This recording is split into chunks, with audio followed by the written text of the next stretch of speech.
Good morning students. Business environment का जो आज का अपन लेक्चर स्टार्ट कर रहे हैं वो है लेक्चर नंबर 14। अपन ने लास्ट लेक्चर में लेक्चर नंबर 12 और 13 जो पढ़े थे, जहाँ से अपन ने अपनी यूनिट स्टार्ट की थी, यूनिट नंबर 2 और मॉड्यूल नंबर 2, जो अपन ने पढ़ा था economic critical evaluation of economic policy.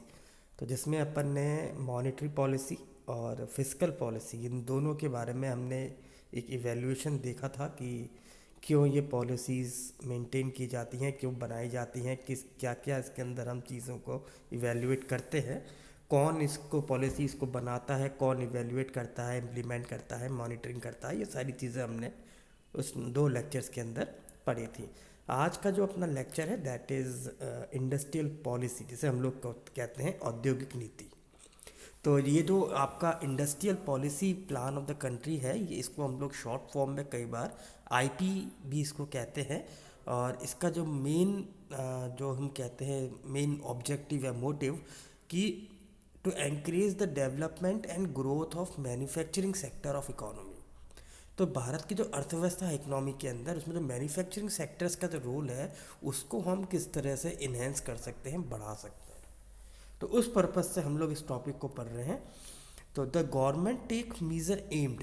तो यहाँ जो गवर्नमेंट का जो एम था वो क्या था कि जो आपके जितने भी गवर्नमेंट अंडरटेकिंग्स हैं, जो मैन्युफैक्चरिंग सेक्टर्स हैं, उनके अंदर एक कॉम्पिटिटिवनेस आनी चाहिए, उन सब की कैपेबिलिटीज़ इन्हेंस होनी चाहिए in the domestic as well as international market, और एक स्ट्रक्चर ट्रांसफॉर्म भी होना चाहिए, यानी न्यू टेक्नोलॉजी से वो भी अपग्रेड होते रहने चाहिए। तो हर एक कंट्री के अंदर जो इंफ्रास्ट्रक्चर को काउंट किया जाता है वो होता है उसका ट्रांसपोर्टेशन, उसका टेलीकम्युनिकेशन और एनर्जी। तो जिस कंट्री का ये 3 स्ट्रक्चर सबसे मजबूत होता है वो कंट्री उतना ही ज़्यादा डेवलप माना जाता है, और उतना ही ज़्यादा उसकी ये देखें कि इकोनॉमी भी क्या होती है, स्ट्रांग होती है। तो जो आपका आईपी है इंडस्ट्रियल पॉलिसी, इनका भी यही एम था कि ये जो आपकी इंफ्रास्ट्रक्चर स्ट्रक्चर जो चीज़ें हैं, telecommunication, transportation, energy, skills, manufacturing, ये सारी चीज़ें हमें क्या करनी है, आगे बढ़ानी है, परफॉर्मेंस के साथ इंक्रीज़ करनी है, ताकि इकनॉमी भी स्ट्रॉन्ग होती चली जाए। तो मेजर ऑब्जेक्टिव अगर हम देखें इंडस्ट्रियल पॉलिसीज़ का, तो वो क्या होता है, पहला होता है आपका रैपिड इंडस्ट्रियल डेवलपमेंट। तो इंडस्ट्रियल पॉलिसी जो गवर्नमेंट ऑफ इंडिया का पार्ट होती है, इसका एम क्या है, इंडस्ट्रियल डेवलपमेंट करना, जो अपन ने पहले पढ़ा था। तो इसके अंदर हम क्या देखते हैं, ये प्राइवेट सेक्टर, इसके साथ साथ जो पब्लिक सेक्टर है, उन दोनों के लिए ऑब्जेक्टिव्स, उन दोनों के लिए अपॉर्चुनिटीज़ क्रिएट करना, ताकि बोथ सेक्टर्स एक साथ आगे बढ़ें, रिसोर्सेज को मैक्सिमम यूटिलाइज करना, ताकि कोई भी कंट्री अपने यहाँ पे इंडस्ट्रियल डेवलपमेंट को बढ़ा सके। देखिए आजकल क्या हर कंट्री में क्या रिसोर्सेज तो अवेलेबल है, अब उन रिसोर्सेज को आप कितना अच्छा यूटिलाइज कर सकते हैं, ये आपकी पॉलिसीज़ पर डिपेंड करता है। दूसरा आता है आपका बैलेंस इंडस्ट्रियल स्ट्रक्चर। ये इंडस्ट्रियल पॉलिसी होती है, इसका जो बेसिकली हम देख रहे हैं, ये जो डिज़ाइन की जा रही है वो क्या की जा रही है, ताकि अगर कहीं कोई इरेगुलरिटी है या कहीं कोई प्रॉब्लम है तो उस अनबैलेंस सिचुएशन को या स्ट्रक्चर को रिमूव किया जा सके, उसको ठीक किया जा सके। जैसे मान लीजिए इंडिपेंडेंस से पहले हमारे यहाँ पे कुछ ही इंडस्ट्रीज थी जो कंज्यूमर गुड्स की डील करती थी, है ना। बट जो कैपिटल गुड्स था वो डेवलप नहीं था, और जो हैवी इंडस्ट्रीज थी, जो मैन्युफैक्चरिंग इंडस्ट्री थी, बहुत कम थी। तो बिफोर इंडिपेंडेंस ये इरेगुलेटिव स्ट्रक्चर था, क्योंकि कंज्यूमर गुड्स बहुत कम हुआ करते थे, बनाने वाली कंपनीज बहुत कम थी, ऐसे ही हैवी मैन्युफैक्चरिंग इंडस्ट्रीज बहुत कम थी। तो ये धीरे धीरे हमारे यहाँ पे आई, कैसे आई, ये सब चीज़ें हमने कैसे देखा, इंडस्ट्रियल पॉलिसीज से देखा। फिर होता है balance regional growth.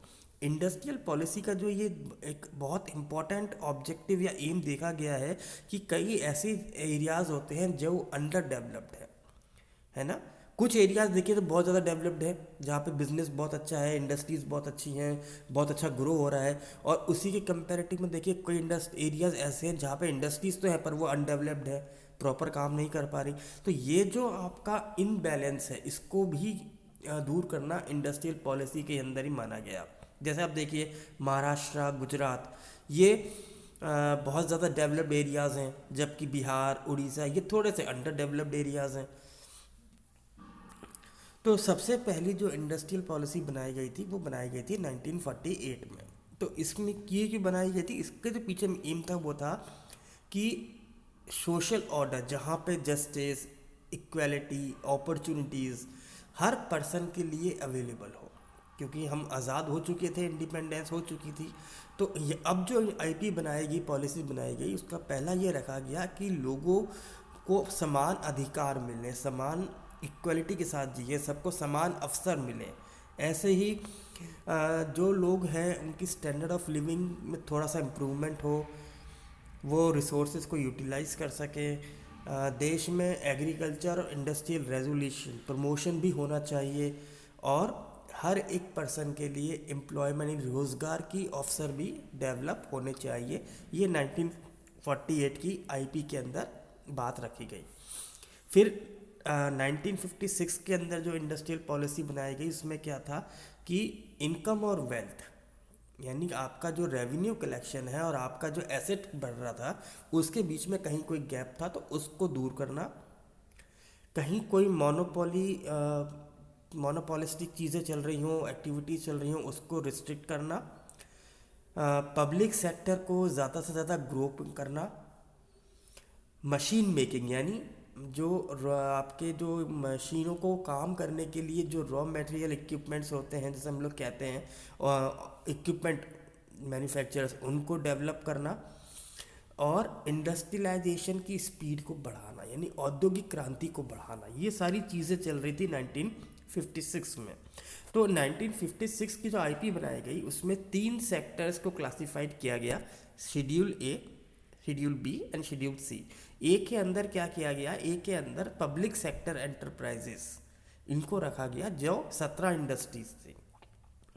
Schedule B में दो मिक्स रखा गया, private as well as government, तो ये दोनों का मिक्सचर कितना था 12। और शेड्यूल सी जो थी वो ओनली प्राइवेट कंपनीज के अंदर क्लासिफाइड की गई। तो 56 में हमने हर एक इंडस्ट्रीज का क्लासिफिकेशन कर दिया, ए बी सी। ए के अंदर ओनली पब्लिक एंटरप्राइजेस थी जो कि 17 थी, बी के अंदर 12 थी जो कि प्राइवेट और पब्लिक दोनों का मिक्सचर थी, और थर्ड शेड्यूल के अंदर ओनली प्राइवेट कंपनीज हमने इसमें रखी थी। देन आईपी जो नया बनाया गया वो था 1977 में। ये जो जनता पार्टी थी उन्होंने ये न्यू इंडस्ट्रियल पॉलिसी दिसंबर 1977 में अनाउंस की थी। इसमें क्या था, इसमें स्मॉल स्केल इंडस्ट्रीज यानी लघु उद्योग, उनको फोकस किया गया था। डिसेंट्रलाइजेशन यानी एक के पास नहीं हो, सब लोग मिलके काम से कर सके, इस तरीके की एक्टिविटी पे फोकस किया गया। अति टाइनी यूनिट्स जिसे हम कहते हैं अति सूक्ष्म उद्योग, बहुत छोटे से उद्योग, उन पर ज़्यादा फोकस किया जाने लगा। और एमएनसीज पे थोड़ा सा रिस्ट्रिक्शन लगाया गया। देन जो मेजर इसके अंदर पार्ट था वो ये कि जो आपकी लार्ज इंडस्ट्रीज थी उनको क्लासिफाइड किया गया, यानी लार्ज इंडस्ट्रीज कौन कौन सी, तो लार्ज इंडस्ट्रीज को भी basic industries, capital good industries, high technological industries और अदर इंडस्ट्रीज, इनमें क्लासिफाइड किया गया। देन और जो लार्ज इंडस्ट्रीज थी इनकी वर्किंग पे थोड़ा सा कंट्रोलिंग की गई अंडर 1977 आईपी। देन 1980 इस वक्त भी न्यू रेगुलेशन आया था, रेजोल्यूशन। इसमें क्या गया कि जो जो इंडस्ट्रीज ऑलरेडी इंस्टॉल्ड है, जो ऑलरेडी इस्टेब्लिश्ड है, अगर वो अपने यहाँ पे कैपेसिटी से कम पे चीज़ों को यूटिलाइज कर पा रही हैं तो उसको थोड़ा सा इम्प्रूव किया जा सके। पब्लिक सेक्टर्स का मैनेजमेंट और अच्छी तरह से काम करे, जो स्मॉल स्केल इंडस्ट्रीज़ हैं उनको और ज़्यादा बूस्टअप किया जाए, मोर एम्प्लॉयमेंट जनरेट किया जाए थ्रू एसएसआई और एमएसएमई एंड टाइनी यूनिट्स के थ्रू, और एक्सपोर्ट्स को बढ़ावा दिया जाए, ऐसे एरियाज़ डेवलप किए जाए जहाँ से एक्सपोर्ट को बढ़ावा मिल सके।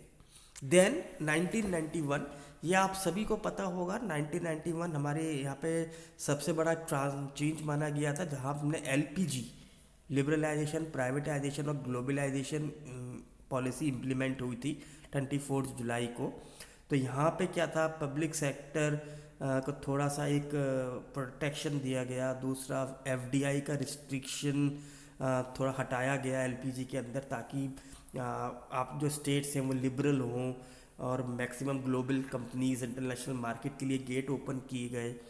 देन हमने देखा कि जो टेक्निकल कंट्रोल था अननेसेसरी, उसको हटाया गया और कॉम्पिटिटिवनेस की भावना को इंक्रीज़ किया गया। ये इस 1991 के अंदर में किया। तो आई होप कि आपको ये टॉपिक समझ में आया होगा। Thank you very much.